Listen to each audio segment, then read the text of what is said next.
ব্যাংকার বন্ধুরা, আসসালামু আলাইকুম। ব্যাংকার্স লার্নিং কাবের আরেকটি নতুন ভিডিওতে সবাইকে স্বাগত জানাচ্ছি। আশা করি সবাই ভালো আছেন, সুস্থ আছেন। প্রথমে সবার প্রতি কৃতজ্ঞতা যারা আমার সাথেই আছেন, আমার ভিডিওগুলো দেখছেন, লাইক দিচ্ছেন কিংবা কমেন্টস করে মূল্যবান মতামত জানাচ্ছেন। আজকে আমরা ট্রেজারি ম্যানেজমেন্টের একটা খুবই ছোট্ট একটা সংজ্ঞা এবং তার সাথে রিলেটেড একটা অঙ্ক আমরা করব। এই ছোট সংজ্ঞাটি নিয়ে আমার আরেকটি ভিডিও আছে, একদম প্রথম ভিডিওটি, এজন্য আমি খুব বেশি বিস্তারিত আলোচনা করব না। চলুন শুরু করা যাক। আমরা আজকে দ্য লিকুইডিটি কভারেজ রেশিও, যেটা এলসিআর, প্রায় পরীক্ষায় কিন্তু গত কয়েক বছরই এই এলসিআর নিয়ে ছোট সংজ্ঞা বা টিকা বা শর্ট কোয়েশ্চেন আসছে। তা আমি এটার একটা ছোট অঙ্ক নিয়ে এসেছি। আপনার সংজ্ঞাটার পাশাপাশি অঙ্কটা একটু দেখে নেবেন, যদি অঙ্ক চলে আসে যাতে অঙ্কটা আনসার করতে পারেন। The liquidity coverage ratio, খুব সংক্ষেপে যেটা, the liquidity coverage ratio refers to the proportion of highly liquid assets held by financial institutions to ensure their ongoing ability to meet short term obligation। অর্থাৎ short term অব্লিগেশনকে মেট up করার জন্য তার যে ability থাকে, সেটাকে আমরা যে ভাষায় প্রকাশ করি সেটা হচ্ছে লিকুইডিটি কভারেজ রেশিও। আমি বিস্তারিত কথা বললাম না আর। খুব সংক্ষেপে মনে রাখবেন, শর্ট টার্ম অব্লিগেশন মেট আপ করার জন্য একটা এবিলিটি, যেটাকে আমরা লিকুইডিটি কাভারেজ রেশিও দিয়ে আমরা রেফার করতে পারি, প্রকাশ করতে পারি। তো এই লিকুইডিটি কাভারেজ রেশিওর যে সংজ্ঞাকে বেস করে আপনি যে সূত্র হচ্ছে এলসিআর সমান সমান হাইলি বা high quality liquid asset amount, এই সংক্ষেপে যেটা HQLA বলা হয়, এটাকে ভাগ দিতে হবে টোটাল নেট ক্যাশ ফ্লো দিয়ে।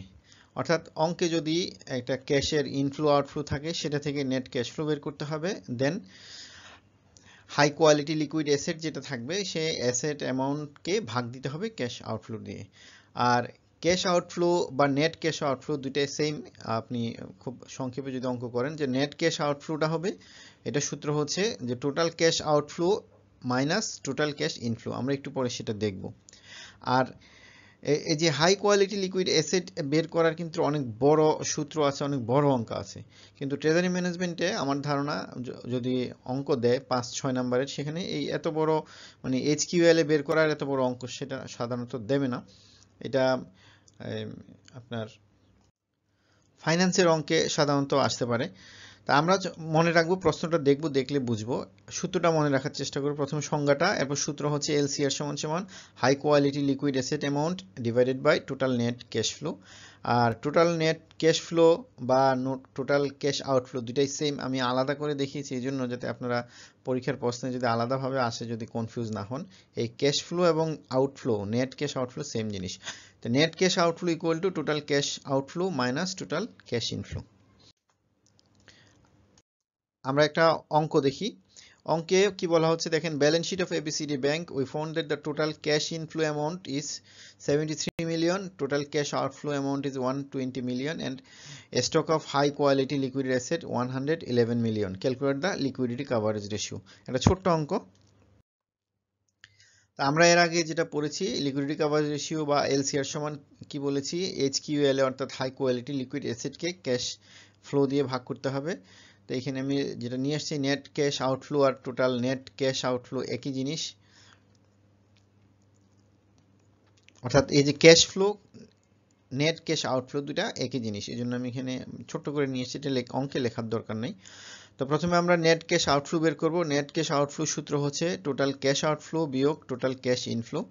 প্রশ্নে দেওয়া আছে টোটাল ক্যাশ আউটফ্লো হচ্ছে এখানে 120 মিলিয়ন, ইনফ্লো হচ্ছে 73 মিলিয়ন, 120 থেকে 73 বিয়োগ গেলে 47 মিলিয়ন। এই যে এই সূত্রটা কিন্তু ব্যাংকের জন্য প্রযোজ্য, হ্যাঁ। অন্য বিজনেস কনসার্নের ক্ষেত্রে কিন্তু এই নেট ক্যাশ আউটফ্লোটা একটু ডিফারেন্স। এটা আমি অন্য ভিডিওতে আলোচনা করব। আপনারা শুধু মনে রাখবেন যে ব্যাংকের আউটফ্লো যখন বের করবেন, নেট ক্যাশ আউটফ্লো, সেক্ষেত্রে নেট আউটফ্লো থেকে নেট ইনফ্লোটা বাদ দিতে হবে। তো এখানে 47 মিলিয়ন আমরা বের করলাম। দেন আমাদের সূত্র অনুযায়ী এলসিআর সমান সমান high quality asset 111 million divided by net cash flow 47 million, ভাগ করলে 2.36, এবং এটাকে পার্সেন্টেজে বের করলে 236%। এটাই হচ্ছে অঙ্ক, এবং অঙ্কের আনসার হবে এলসি এর সমান 236। তো ছোট্ট একটা সংজ্ঞা এবং অঙ্ক দিয়ে দিলাম আপনারা, আশা করি খুব ছোট ভিডিও, আশা করি আপনাদের উপকার আসবে। সবাই ভালো থাকুন, সুস্থ থাকুন। যদি ভিডিওটি ভালো লেগে থাকে অবশ্যই লাইক বাটনে ক্লিক করবেন, কমেন্টস করে জানাবেন এবং মোস্ট ইম্পর্টেন্টলি সবার সাথে শেয়ার করবেন। সবাই ভালো থাকুন, সুস্থ থাকুন। আল্লাহ হাফেজ, আসসালামু আলাইকুম।